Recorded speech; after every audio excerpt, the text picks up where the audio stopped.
بسم الله الرحمن الرحيم الحمد لله رب العالمين اللهم صل على محمد وآل محمد السلام عليكم ورحمة الله وبركاته. Si l'imam al-Hussein alayhi salam ne s'était pas levé, quel type d'islam aurions-nous pratiqué aujourd'hui? Deuxième partie. Nous avons vu que à l'époque de l'imam al-Hussein alayhi salam, la prière a été falsifiée, l'ablution a été falsifiée. L'imam Ali s'abluait correctement quand il était à Koufa, il essuyait son pied. Quand Bukhari a eu ce hadith, il a vu que le hadith est authentique, il ne pouvait pas ne pas le mettre dans son livre, mais ce hadith était contraire aux centaines de hadiths qui disent que Ousmane a lavé son pied, tel compagnon a lavé son pied. Pour ne pas déranger les hadiths qui étaient attribués à ces califes de façon mensongère, il a pris le hadith de l'imam Ali, il a manipulé ce hadith, il l'a falsifié. Autrement dit, il a osé, Bukhari a osé dénaturer la phrase du prophète pour la rendre conforme à la volonté du système califal. C'est jusqu'ici l'islam était arrivé.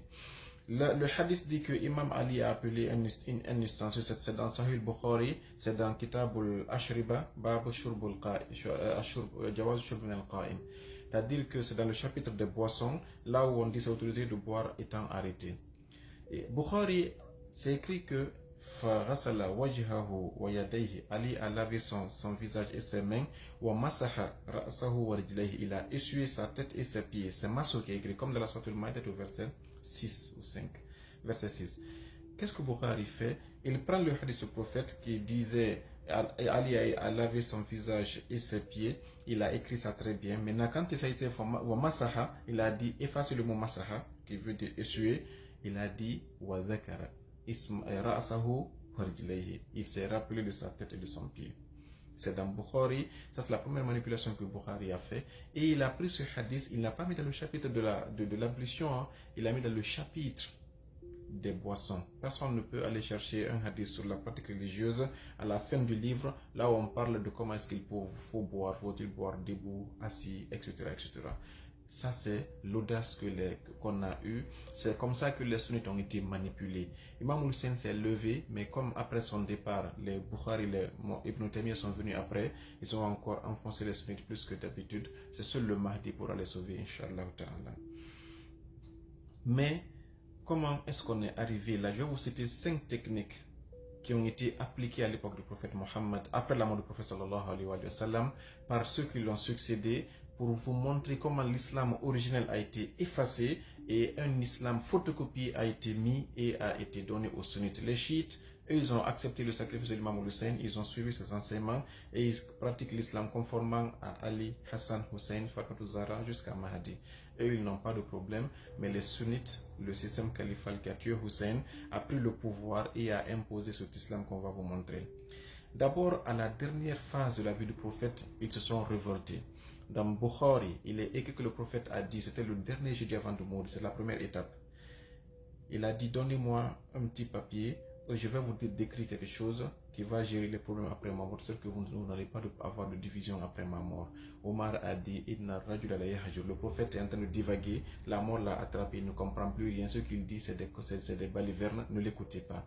Et sincèrement, les compagnons ont supporté Omar. Une petite minorité a dit amenez, l'autre ont dit n'amenez pas. Et Omar a eu raison. Le prophète a dit quittez ici, dégagez. Il ne vous appartient pas de vous opposer à mon ordre ni de discuter sur moi parce que élever la voix sur le prophète, ça annule vos récompenses et vos prières. Mais il est resté niet. Omar a dit niet, le prophète n'a pas pu écrire cela parce que il voulait pas que le prophète. Qu'est-ce que Omar a dit ce jour-là? Il a dit Hasbuna kitabullah. Muhammad, on a le livre d'Allah, il nous suffit. Toi, ainsi que tes phrases, tes hadiths, ta sunna, on n'en a pas besoin. Première étape, ils ont effacé le prophète Muhammad sallallahu alayhi wa sallam. Et ça arrive dans le Google, écrivez la calamité du jeudi. Raziyatu Yawmil Khamis. Ibn Abbas pleurait quand il se rappelle. Il dit que tous les problèmes de l'islam sont nés le jour où Omar a empêché le prophète d'écrire son testament. Ça c'était d'abord effacer le prophète. Mais ils ne sont pas limités. Après que le prophète est décédé, Abu Bakr est venu au pouvoir parmi les actions qu'il a eu à faire en première position, c'est de dire à tous ceux qui avaient noté les hadiths sur des papiers, sur des parchemins, il les a tous dit de ramener les hadiths à la mosquée. Il a mis le feu, il a brûlé tous les hadiths du prophète sallallahu alayhi wa sallam. Durant 23 ans, le prophète a enseigné l'islam, a traduit le Saint-Coran, a donné des sagesses, des leçons de vie. Il a tout brûlé. Le livre d'Allah me suffit, Omar l'a dit avant la mort du prophète. Après la mort du prophète, les hadiths ont été brûlés. Omar, quand il est venu à son tour au califat, il a interdit aux compagnons de rapporter les hadiths du prophète. Abu Huraira dit que ما كنا نستطيع أن نقول قال رسول الله صلى الله عليه وسلم حتى قبض عمر فسألته بما قال كنا نخاف السياد.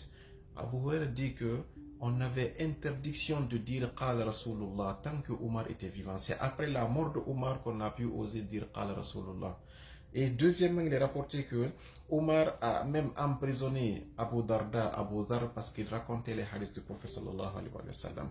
Il les a menacés, il les a expulsés. Certains disent qu'il a même frappé Abu Huraira certains temps. Seul Allah le sait. Dans le livre de Ibn Asakir, dans son tarjuma de Abu Huraira, vous verrez toutes ces informations. Donc la troisième étape, c'était d'interdire qu'on parle des hadiths du prophète. Or, hadith al-Ghadir, là où le prophète avait dit, vous laisse Ahlul Bayt et le Coran dans les hadiths. Si on efface ça, Ahlul Bayt donc a été écarté et il n'y avait plus de preuves pour leur dire que voilà, c'est eux qui devaient être les califes. Quand il dit Man kuntu mawla faza Ali mawla, il ne fallait pas dire ça parce que Abu Bakr est maintenant le calife. Il ne fallait pas dire que Ali a été désigné comme calife du prophète sallallahu alayhi wa sallam. Une fois qu'ils ont fait ça, Omar lui-même s'est mis même à interdire des choses que le prophète avait autorisées. C'est dans Sahih Bukhari, c'est dans Sahih Muslim, hadith numéro 1217. Il a dit il y avait deux choses que le prophète avait autorisées. Mut'atani kanata fi ahdi rasulillah fa inni uharrimuhuma wa uaqibu alayhima. Je les interdis et je châtierai quiconque va les pratiquer. Omar avait atteint ce niveau de venir maintenant sur son minbar en tant que calife et parler dans la mosquée du prophète, sur la tombe du prophète et dire que ce que le prophète avait autorisé, moi j'ai le droit maintenant d'interdire. Et c'est là qu'ils ont créé leur sunnah. Ils ont créé Sunnatul Shaykhain, c'est la cinquième étape qui est là. Ils ont écarté Ali et Hassan et Hussein qui étaient les savants. Ils ont importé un savant qui s'appelle Ka'bul Ahbar. Il a dit Ka'bul Ahbar, on a effacé tous les hadiths du prophète. Toi, tu viens et tu t'assois à la mosquée du prophète et tu lis le Coran, tu l'expliques aux compagnons. Il n'a jamais vu le prophète, c'était un juif déjà. Et c'est lui qui a intégré dans l'islam toutes les conneries des juifs sur les prophètes qui tuent les femmes et David qui tue quelqu'un pour prendre sa femme, sur le prophète. En tout cas, les conneries des prophètes là, tout ça, ça vient de ce Ka'bul Ahbar.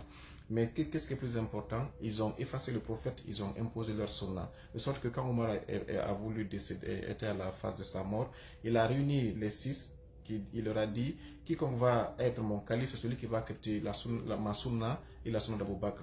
Ali a dit, je ne suis pas dedans. Ali a été écarté et Ousmane a pris la succession d'Omar parce qu'il a accepté Allah, le prophète et la sunnah des deux califes. Voilà un peu comment est-ce qu'ils ont fait. Et ils ont imposé cela pendant une trentaine d'années. Vous imaginez cela? Tout ce que le prophète avait dit a été effacé. Et donc, les enfants qui sont nés dans cet intervalle, qui n'ont pas assisté au temps du prophète, même les compagnons avaient maintenant la peur d'aller en prison, d'être fouettés par Omar. Et donc, il n'y avait plus de hadith.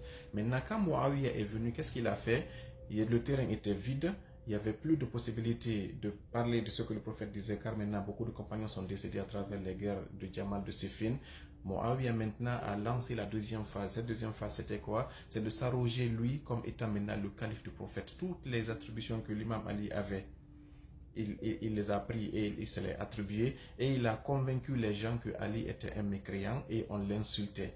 Et cela, comme la vidéo dit vers sa fin, on consacrera cela à la troisième phase. On a vu que Abu Bakr, Omar et Ousmane ont d'abord effacé le prophète sallallahu alayhi wa sallam.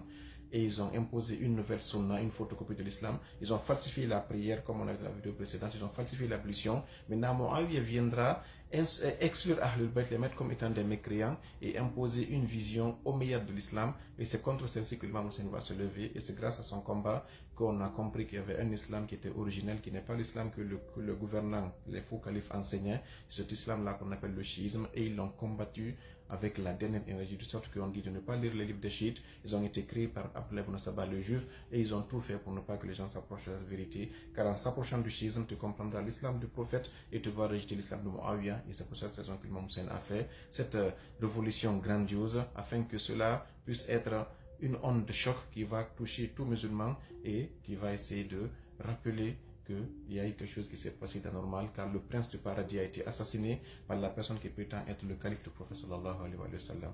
Inch'Allah, dans la vidéo prochaine, on verra la troisième phase de ce que Muawiyah a introduit dans l'islam pour dévier de l'islam.